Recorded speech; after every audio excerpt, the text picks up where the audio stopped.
Reforço vai chegar no Ninho em julho. Landim é acionado por torcedores do Flamengo após atacante ficar livre.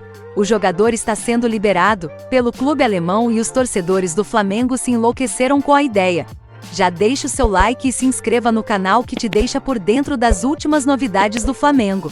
O rubro-negro pode ter ganhado mais uma oportunidade de ouro neste fim de semana. Isso porque, segundo informações do jornal alemão Bild, o Eintracht Frankfurt está querendo negociar o atacante Rafael Borré, e já teria estipulado um preço para negociá-lo em julho de 2023. Eintracht Frankfurt está disposto a vender o atacante Borré em janeiro.